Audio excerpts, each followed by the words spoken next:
Alright, what's going on, dudes, and welcome back to Minecraft. This time we'll be looking at a mod called Better World Generation.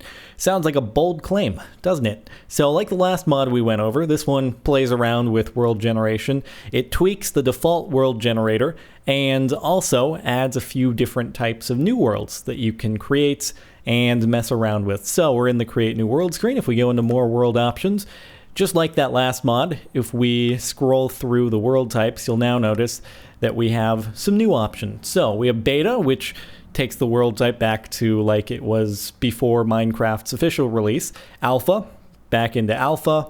Survival Island, which gives you a randomly generated survival island type map complete with chest and everything. A survival Skyland, which is like the sky version of survival islands. Sky Dimension, which you may have seen videos of this a while ago, back when I think Notch was playing around with it a long time ago. Never was added to the game officially, but this is that sort of thing. Cave Dimension, and that wraps it up for the different types of worlds, but again, it tweaks the defaults and large biomes as well. So why don't we go through world by world and take a look at what changes. We'll start off with default and then go through the rest. So starting off here in default, the more overarching changes to the way the land actually shapes itself. Those are pretty subtle. You can definitely tell that some tweaks have been made, but it's pretty difficult to put it into words, so you'll just have to fly over some stuff yourself in order to, I don't know, make some observations as to what concretely has changed. But you will notice that the color scheme is slightly altered between the biomes, and there are some more concrete changes like the gravel beaches.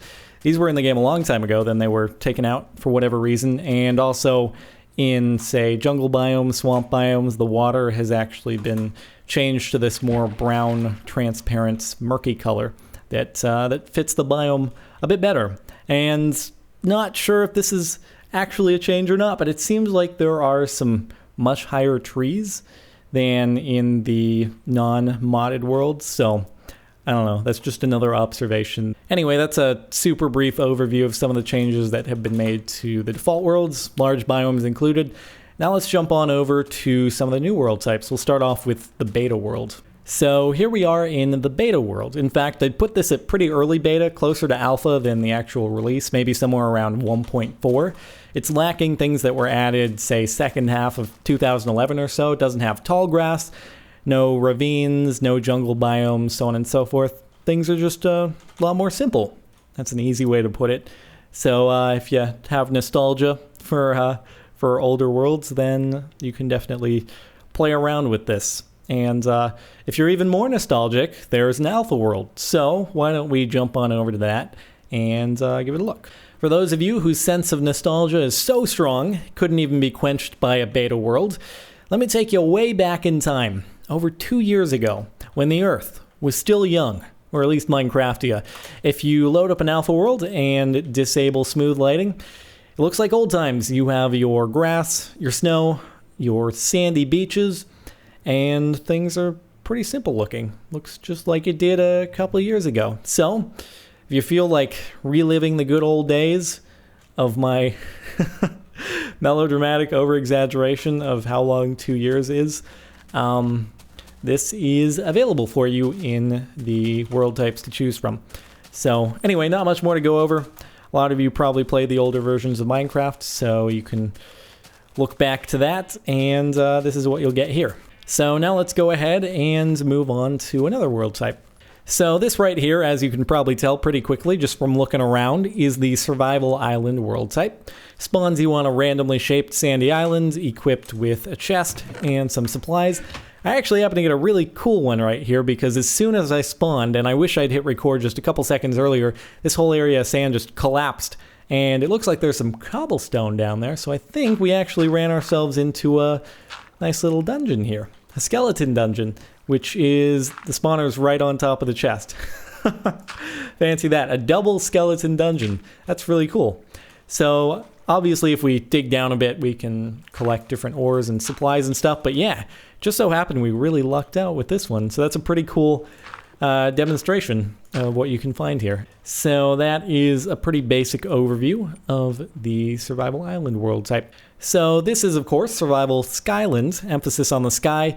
It is still an island of sorts, just floating up in the air. Unlike Survival Islands, you don't start off with a chest, but that's, of course, just because you got plenty of trees to punch. If that suits your fancy, you've also got caves to explore, and there is plenty to do on this chunk of floating land in the sky. And you can theoretically deck the whole thing out in due time in a survival world, or you can do it in creative, whatever floats your boat.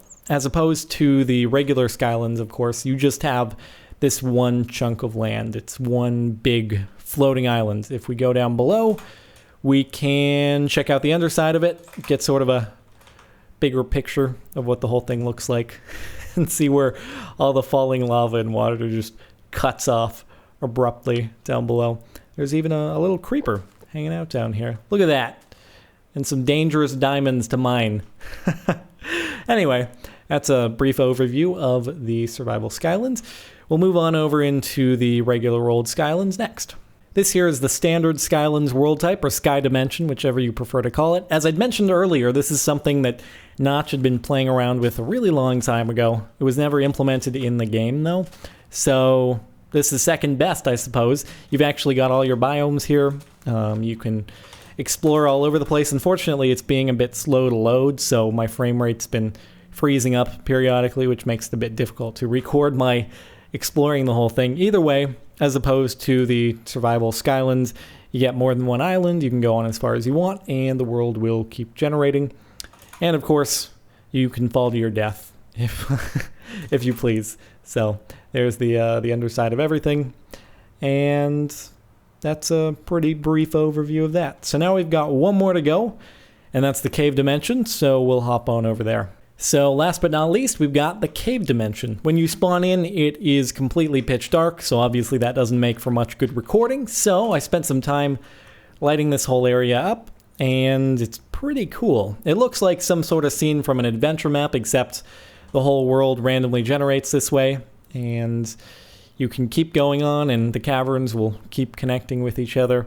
Don't want to go too far, or else we're just going to be in the dark once more, but take a brief tour around where I've laid down some torches, and I think it's pretty cool. I'm not gonna lie. It's definitely an interesting little change of scenery that you can play around with. Little lava pool. I didn't think I'd lit this all the way up over here. Anyway, that is about it for the Better World Generation mod. Hope you've enjoyed watching. If you have, a rating would be much appreciated. Other than that, thanks for stopping by. You can check out the mod by following the link in the description. And other than that, I will see you all next time.